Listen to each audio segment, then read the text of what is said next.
El podcast del estallido, Devenires de una revuelta ciudadana.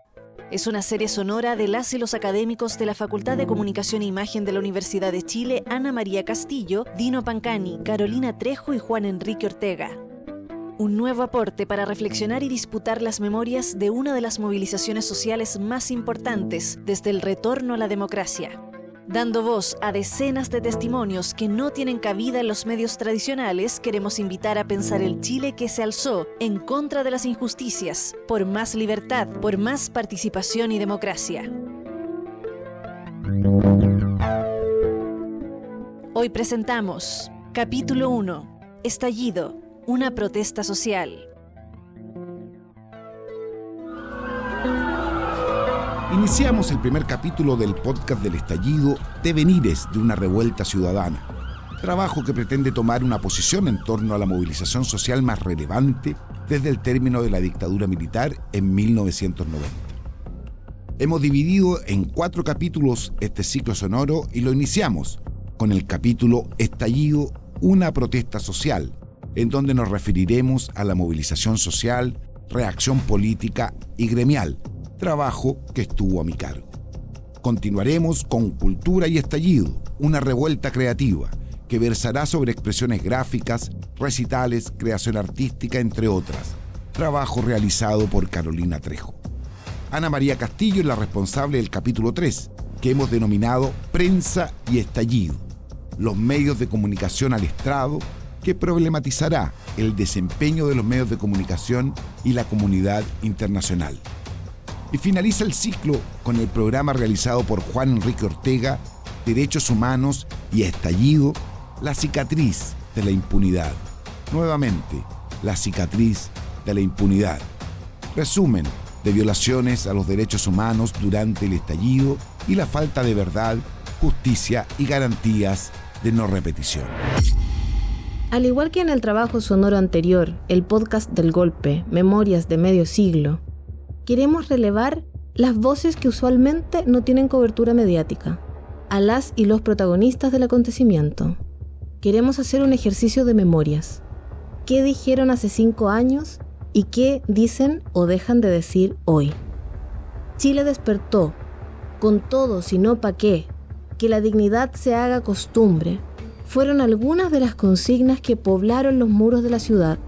Decían las pancartas que embellecían a las multitudes. Se escuchaban en las micros y en las calles repletas de un pueblo que dijo: nos cansamos, nos unimos. Queridas amigas, queridos amigos, iniciamos el primer capítulo del podcast del estallido, Devenires de una protesta ciudadana.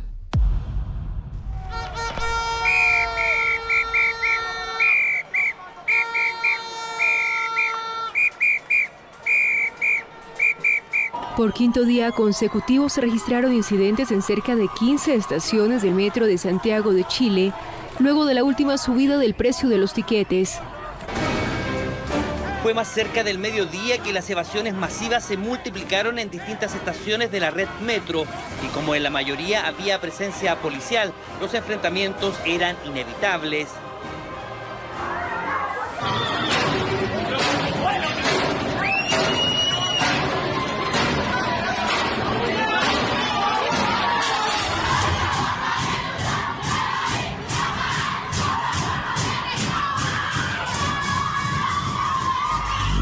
Cabros, esto no prendió, no son más choros, no se han ganado el apoyo de la población.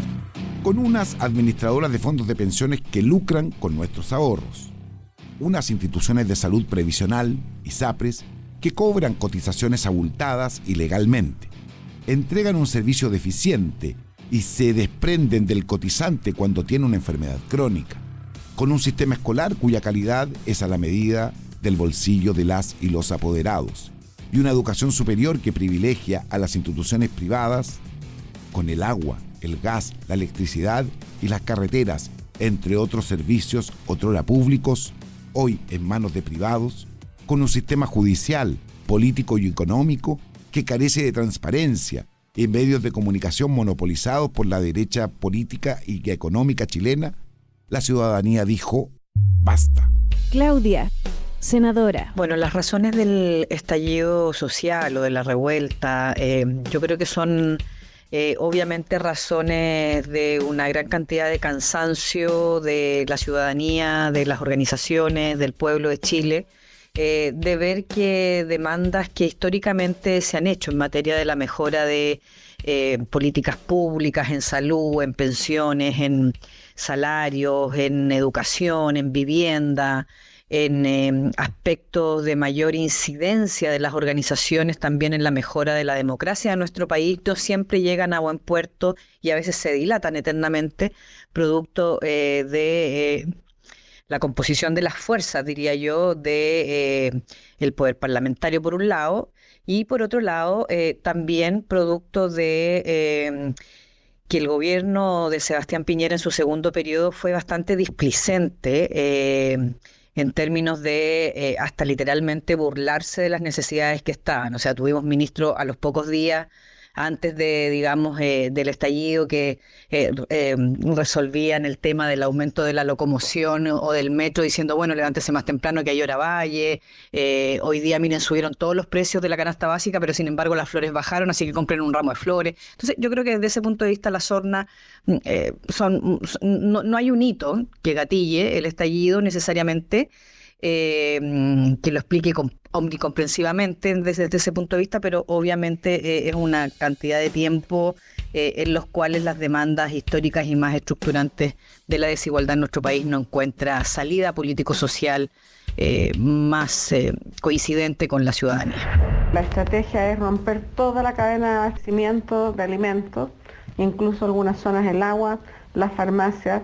Intentaron quemar un hospital e intentaron tomarse el aeropuerto. O sea, estamos absolutamente sobrepasados, es como una invasión extranjera, alienígena, no sé cómo se dice.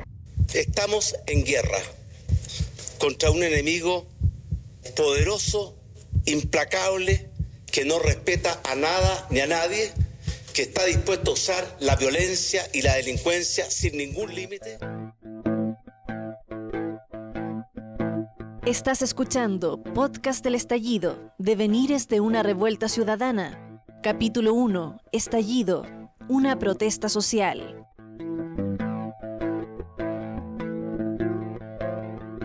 El poder asustado responde con miedo y represión. El 19 de octubre se declara el estado de emergencia y los militares salen a la calle. La autoridad civil declara la guerra y Carabineros reprime las multitudes pacíficas que abundan en las calles. Y las y los políticos miran perplejos. Parece que se nos acabó la fiesta, decía uno de los más cautelosos. Hemos invocado la Ley de Seguridad del Estado para todos aquellos que resulten responsables de causar daños en los bienes del Metro de Santiago. He tomado la decisión de decretar la suspensión de libertades personales de movimiento a través de un toque de queda total en las provincias de Santiago, Chacabuco y comunas de Puente Alto y San Bernardo. En 200 metros, gira a la derecha y corre el conchetumare que vienen los pacos. ¡No pueden militar en la calle! ¡No pueden estar los militares en la calle! Surgen voces que asumen la rabia de la calle, que repudian militarizar la protesta. Hay voces que van a la calle y aplauden la espontaneidad de la movilización. Los años y los acontecimientos posteriores dejan en evidencia a aquellas personas que hacían autocríticas sinceras y comprometidas con los cambios exigidos, y otros personajes que trataban de ganar tiempo para, sin la razón y con la fuerza, dejar las cosas como estaban. Que también durante esas décadas fuimos incubando o acumulando muchas falencias que han provocado un gran dolor en el alma de nuestra nación y que sin duda necesitan el compromiso y el aporte de todos los chilenos para ser atendidas con urgencia. Chile, me dueles por dentro, me sangras por cada vena, me pesa cada cadena que te aprisiona hasta el centro. Chile afuera, Chile adentro, Chile al son de la injusticia, la bota de la milicia, La bala del que no escucha no detendrá nuestra lucha hasta que se haga justicia. Muchas gracias. Claudio, académico. Las élites de todo tipo, en octubre del 2019, que es la fecha, digamos, que es el tiempo en que ocurren las revueltas sociales, llevaron a estas mismas élites, digamos, a propiciar ciertos cambios porque de alguna manera, por lo menos discursivamente, habrían entendido que la sociedad era injusta y que había que hacer algunas concesiones. Sin embargo, cuando se estabiliza esto y está en un marco de un inicio de una pandemia, efectivamente estas élites se repliegan, movilizan todos los recursos de poder que tienen en las distintas instancias y en los distintos aparatos de Estado, digamos, y privados, para girar la aguja antes del octubre del 2019 y contribuir la idea del octubrismo, es decir, esta idea de que solamente lo que vemos en octubre es una revuelta delincuenciales, ¿sí? Y esto ocurre precisamente porque vieron en el estallido, yo creo como no habían visto en décadas, una fuerza muy potente que amenazaba los privilegios y que significaba compartirlo, aunque fuese en un mínimo grado, con la sociedad, cuestión que no estaban dispuestos a hacer. La cuenta del agua, la de la luz y el dividendo, siguen subiendo los alimentos. La cuenta del agua, la de la luz y el dividendo, siguen subiendo los alimentos. Rápidamente se articulan organizaciones sociales. Todos querían estar. Nos cansamos, nos unimos, dijo la Mesa de Unidad Social. A un movimiento espontáneo y desordenado se trataba de canalizar y conducir, interpretando el malestar y buscando soluciones que satisfacieran a las mayorías sociales. Carolina, dirigente de Confusam. Lo encontré en un momento de auge, de gran confluencia, sobre todo en torno al colectivo de unidad social en el que confluimos diversas organizaciones del mundo del trabajo, estudiantes, pobladores, con tanta esperanza de transformación. Sin embargo, sin una conducción política que permitiera darle mayor proyección y certeza a un estallido que en algún momento denominamos revuelta social, pero que fue tristemente apagado y que hoy día nos hace constatar que estamos incluso más lejos de nuestros sueños que antes del 18 de octubre de 2019. Juan Carlos, prevencionista de riesgos. De acuerdo a mi experiencia y por la cantidad de rubros que me ha tocado ver y visitar en mi actividad laboral como experto en seguridad industrial, desde hace muchos años y antes del estallido existía precariedad y baja continuidad laboral. Esto con proyectos cortos, falta de seguridad laboral, lo que ha generado trabajadores de primera y segunda clase. Estas temáticas fueron un aporte a la acumulación de rabia generalizada que se mostró en el estallido, ya que previo a este existía una sensación entonces de que nada cambiaba, que considerando que estas condiciones fueron detonantes de la violencia que el mismo sistema ejerce con los trabajadores y trabajadoras de nuestro país. Los de siempre quieren plata, tienen el culo forradito las ratas, a los papitos de corbata se lo comen con limón esta gata. Tengo el cumbión, tengo calentura y perreo hasta en medio de la basura. Somos caleta, más que los pacos, somos machoro, peleamos sin guanaco. Mariana, enseñanza básica. Yo creo que los cabildos en la época del estallido social eran un espacio muy importante, ya que niños y niñas se podían reunir para como contar su opinión y dar su punto de vista de cómo estaban viviendo la situación del país. Mis papás estaban muy felices de que mi hermana pudiéramos ir, ya que sin duda era un espacio muy cómodo en el cual nosotras podíamos expresar cómo nos estábamos sintiendo en el estallido. Los niños representaban el otro Chile que se podía construir, la esperanza que se podía dibujar un mejor país, imaginar y pensar cómo se hace un país más amoroso. También hubo molestia y recriminaciones hacia la prensa que aplicaba la misma fórmula de siempre. Si no hay violencia, no publica o no emite en las pantallas. Y si la hay, entonces difunde la alteración del orden público y la violencia hacia la propiedad privada. Son grupos más bien, diría yo, de agitadores, que no responden a una sensación. Son mucho de gritar, de enfrentarse como si eso no amedrentara de alguna otra manera. ¿Por qué llega a golpear a una persona? No entiendo. No, sí se acercó, pero... Porque tú puedes decir, creen que uno está contando mentiras, que está inventando un relato. Cada uno dice lo que quiere decir y cada uno chequeará si es verdad o mentira. De los derechos humanos. ¿Quién tiene el monopolio de la verdad? Ya basta con ese asunto. Para que podamos conversar, venga. Para que podamos conversar, sáquese la mascarilla.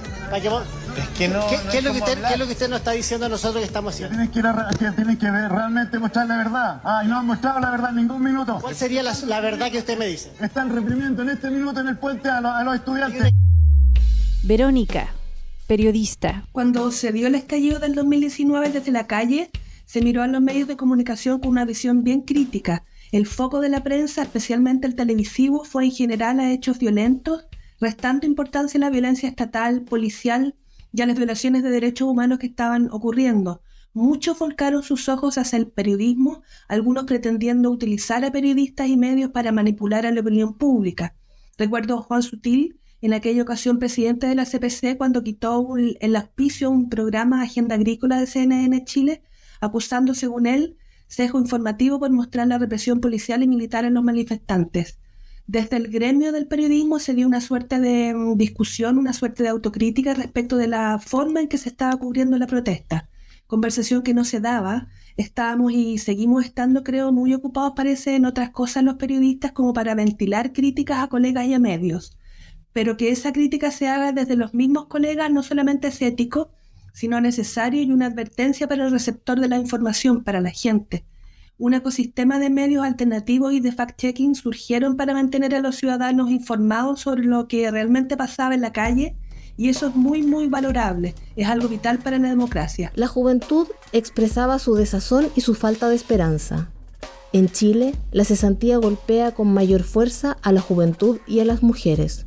Una juventud endeudada por sus estudios, con escasas posibilidades de independizarse de la casa de su madre y su padre. Una juventud que retrasa su vida en pareja por la, entre otras razones, imposibilidad de solventar materialmente su vínculo. Podcast del Estallido, Devenires de una revuelta ciudadana. Capítulo 1, Estallido, una protesta social.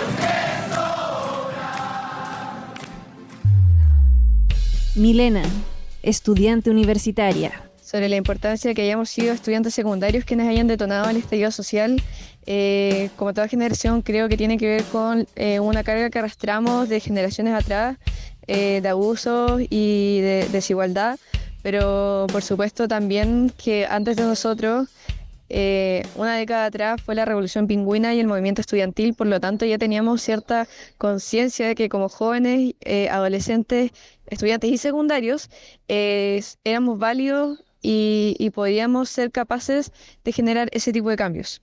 Y si no hubiese esta valiente primera línea de jóvenes que vienen desde las periferias a organizarse y a frenar la represión de Carabineros, cada manifestación sería una masacre por parte de fuerzas especiales. Los encapuchados para mí son gente de todos los sectores de la sociedad chilena. Hay gente que se está aprovechando de los encapuchados también para cometer sus fechorías, delincuentes. Orden público como prioridad, por ende, represión y hostigamiento eran las prioridades de los empresarios y una buena parte de la denominada clase política. Una salida institucional era la tarea y se encontró con el llamado Acuerdo por la Paz Social y Nueva Constitución, firmado por la mayoría de los partidos con representación parlamentaria y un solitario, Gabriel Boric. Bueno, paso por tanto a leer este Acuerdo por la Paz y la Nueva Constitución.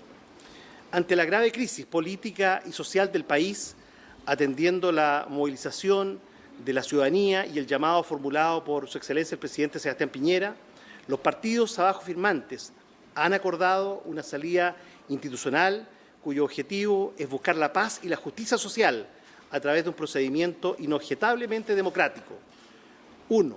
Los partidos que suscriben este acuerdo vienen a garantizar su compromiso con el restablecimiento de la paz y el orden público en Chile y el total respeto de los derechos humanos y la institucionalidad democrática vigente. 2. Se impulsará un plebiscito en el mes de abril de 2020 que resuelva dos preguntas. A. ¿Quiere usted una nueva Constitución? ¿Apruebo o rechazo? B. ¿Qué tipo de órgano debiera redactar la nueva Constitución? ¿Convención mixta constitucional o convención constitucional? Nosotros vamos a participar de todo el proceso. Vamos a hacer todo lo que esté de nuestra parte por perfeccionarlo, a pesar de que ahí parece que hubieran ya eso, lo hubieran ya no sé, pues puesto sobre piedra, escrito sobre piedra. No, vamos, porque aquí se puede hacer eso en el Congreso, vamos a tratar de perfeccionar, entre otras cosas, esto del quórum y otras cosas que tenemos dudas, pero sería largo explicarlo ahora porque queremos analizarlo bien, no queremos equivocarnos en nuestra apreciación. Lo segundo, vamos a participar del plebiscito y en el plebiscito vamos a hacer campaña para que se acepte lo que era la Asamblea Constituyente y que le cambiaron nombre, no tengo claro por qué, y que ahora creo que se llama Convención Constituyente. Sergio, académico. Cuando se allana la discusión política a iniciar un proceso constituyente, estábamos en un momento de alta fragilidad institucional. Los partidos habían perdido su capacidad para captar la sensibilidad ciudadana.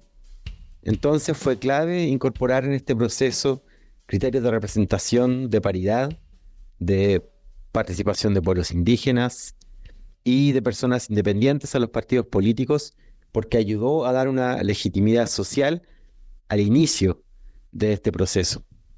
Y además a darle voz y participación a grupos que han estado tradicionalmente excluidos del poder económico y del poder político del país. La habitualidad de las marchas fue apagándose. Comienza una nueva fase, menos masiva, pero con las mismas reivindicaciones a 2 meses del estallido, donde solo existía la promesa de un proceso que podía llevar a una nueva constitución. Las reivindicaciones materiales no eran consideradas.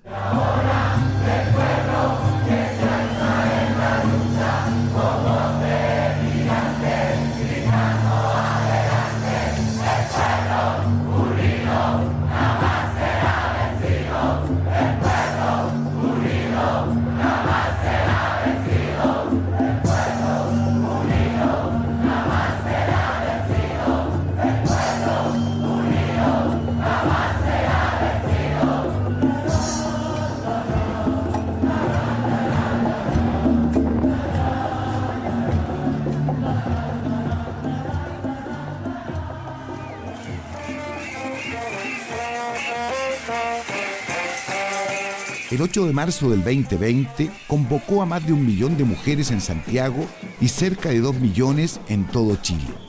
Podría considerarse que aquella manifestación fue la última gran movilización de la década.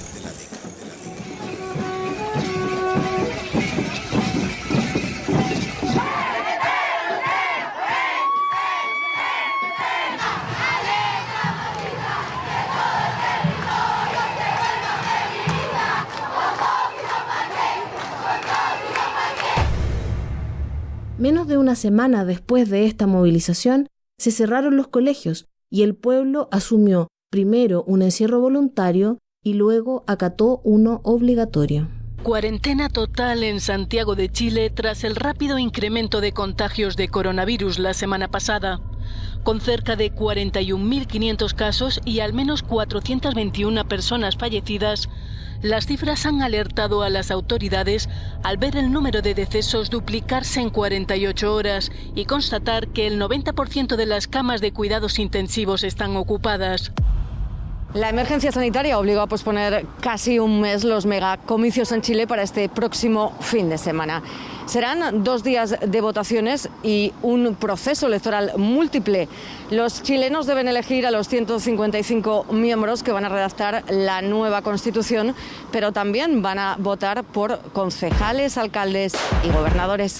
El 25 de octubre del 2020 se realizó el plebiscito que determinaría si se iniciaba un proceso para cambiar la Constitución de 1980. Aquel día se realizó el mayor proceso con voto absoluto de la historia de Chile. El 78,27% de las preferencias fue para el apruebo, mientras que el 21,73% fue para el rechazo. Respecto del órgano que redactará la nueva Constitución, la Convención Constitucional, con personas elegidas para esta instancia, obtuvo un 78,99% y la Convención Constitucional Mixta, es decir, con parlamentarios participando, obtuvo solo un 21,01%. La ciudadanía quería más democracia y más participación. Felei Mari Pulamien, Mari Compuche, Mari Chilemapu, Mari Pucheta Tuluta, Picuma Puple, Mari Pucheta Tuluta, Patagonia Ple, Mari Pucheta Tuluta, Degun Ple, Mari Pucheta Tuluta, Lafken Ple, Mari Compulamien. Un saludo grande al pueblo de Chile, desde el norte hasta la Patagonia, desde la Lafken, el mar hasta la cordillera, en la isla, a todo el pueblo de Chile que nos está escuchando.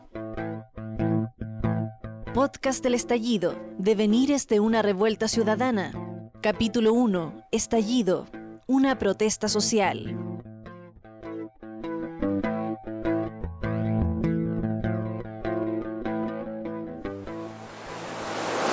Después de 12 meses de trabajo, la propuesta de una nueva constitución no logró convencer a la ciudadanía.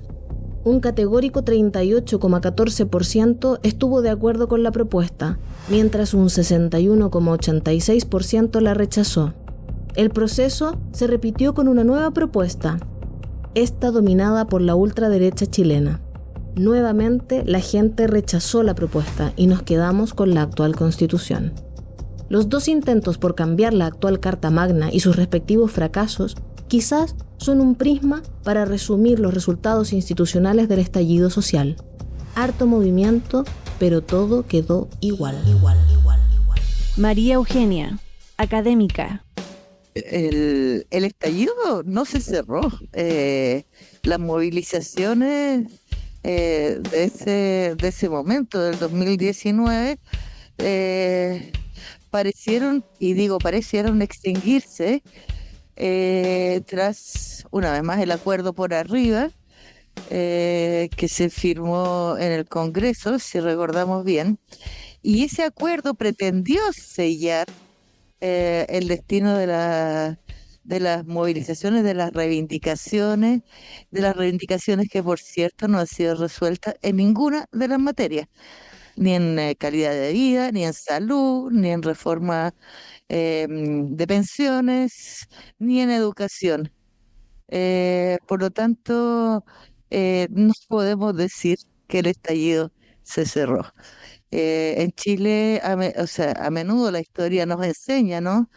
Desde el plebiscito de 1988, desde el Acuerdo Nacional de 1985 o el Acuerdo del 2019, que las élites siempre tratan de cerrar las movilizaciones por arriba. Entonces, sí, el estallido como movilización, como ese momento, no está. Pero eso no quiere decir que aquello que lo motivó esté resuelto. Por lo demás, fue un largo proceso de movilizaciones que caracterizaron, ¿verdad?, la segunda década del siglo XXI en Chile. Rodrigo, filósofo. Lo que nos deja es un pacto oligárquico siniestrado, maltrecho. Sin embargo, yo creo que hay que insistir en que no fue estallido la mejor palabra, porque es una palabra que despolitiza, y más bien lo que ocurrió fue una revuelta. Una revuelta es un acontecimiento político. Un estallido es básicamente un significante vacío. ¿Y cómo se proyecta? En realidad no se proyecta porque la revuelta se resiste a la proyección, y más bien lo que hace es dejar maltrecho, porque destituye, no deja de destituir al pacto oligárquico de 1980 que heredamos del pinochetismo. Claudio, académico.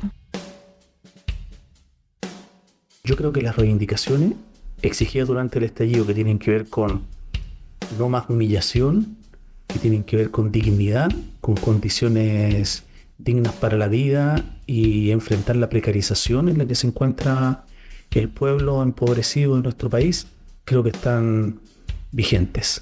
El punto es que estamos viviendo un reflujo del movimiento social, que tiene que ver con el acuerdo del 15 de noviembre, con todo lo que se puso como intención en la primera constituyente, con la pandemia y con la represión. Creo que todo eso ha inhibido la capacidad de articulación de los sectores populares. ¿Se va a volver a repetir un estallido? Eso no lo podemos plantear así tan definitivamente. Pero sí que a ratos me queda la impresión a mí, como analista social, de que la clase política hace mucho esfuerzo por generar otra vez condiciones de una indignación creciente en la población. Los casos de corrupción, la no solución de los problemas reales de la gente, el alejamiento de la clase política de las demandas, de las necesidades cotidianas de la población, creo que son parte de los asuntos que generaron esta movilización. Y los procesos sociales son ciclos, no son lineales. Entonces es muy posible que se vuelvan a dar condiciones que reactiven un nuevo estallido. Loreto, antropóloga. Creo que la enseñanza que nos deja el estallido social en materia de derechos humanos es primero comprender que el malestar expresado durante las manifestaciones sociales es parte de una falta de garantía de derechos humanos de carácter social y económico, aún ausentes en nuestra sociedad, como la educación, la salud, la seguridad social. Y segundo, que ante situaciones de protesta que interrumpen el orden público, incluso con violencia, el Estado aún no sabe cómo enfrentar estos episodios si no es con el uso desmedido de la fuerza, ejerciendo violencia sobre las personas al costo de sus vidas e integridad física. ¿Qué podríamos hacer como sociedad para prevenir la repetición de las violaciones a los derechos humanos? Entender que la vida y la dignidad nunca pueden ser avasalladas en nombre del orden, o como parte de un control o incluso castigo a la protesta. Tenemos que exigir que quienes tienen el monopolio legítimo de la fuerza, en este caso las fuerzas policiales, reformen su doctrina sobre la seguridad, para que sea la protección de los derechos humanos lo que debe ser garantizado y no únicamente el orden público. Renata, estudiante. El estallido social, para quienes éramos estudiantes secundarios en su momento, significó en parte una oportunidad para conocer y adentrarse en la organización política estudiantil. La revuelta permitió que dentro de este descontento social colectivo, los y las secundarias pudiéramos encontrarnos protagonistas como agentes de cambio. Nos vimos como quienes empezamos y quienes mantenían y siempre mantuvieron esta búsqueda de esta posible mejora para la sociedad chilena, permitiendo un compromiso estudiantil muy claro, pero poco articulado. A medida que ha pasado el tiempo, pienso que es importante continuar analizando y cuestionándonos el estallido social, sobre todo entendiendo las falencias del proceso. Falencias que vienen tanto desde las estructuras institucionales como desde las organizaciones sociales que intentamos construir como estudiantes. Se puede romantizar el estallido social y encontrar que todo fue luz. Se puede denomizar y resumirlo en violencia y pillaje. Se puede decir y tratar de aspirar a una neutralidad y que fue lo uno y lo otro. Sin embargo, los motivos que dieron inicio al estallido social, el malestar, las reivindicaciones y la urgencia de construir un país más justo y democrático siguen vigentes. Y el llamado a las autoridades a promover estos cambios apremia. La ciudadanía se manifestó y seguirá manifestándose.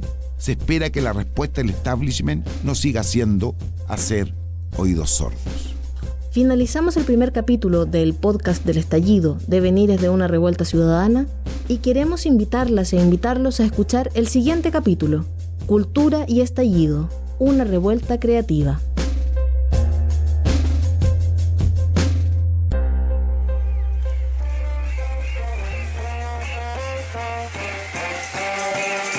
El podcast del estallido, Devenires de una revuelta ciudadana, es una serie sonora de las y los académicos de la Facultad de Comunicación e Imagen de la Universidad de Chile. Ana María Castillo, Dino Pancani, Carolina Trejo y Juan Enrique Ortega. Investigación y capítulo 1, Dino Pancani. Locución, Ana María Castillo y Dino Pancani. Continuidad sonora, María Cristina Arancibia y Patricia Matus de la Parra. Música, Juan Enrique Ortega. Edición, Julio Abarca. Grabación, montaje y postproducción, Radio JGM. Los esperamos en el capítulo 2, Cultura y estallido, una revuelta creativa. Ahí hablaremos de las expresiones gráficas, música, poesía, performance, entre otras manifestaciones culturales y artísticas. El podcast del estallido, Devenires de una revuelta ciudadana, está disponible en Tantaku, plataforma de podcast de la Universidad de Chile, Spotify y las redes de Radio Universidad de Chile y Radio Juan Gómez Millas.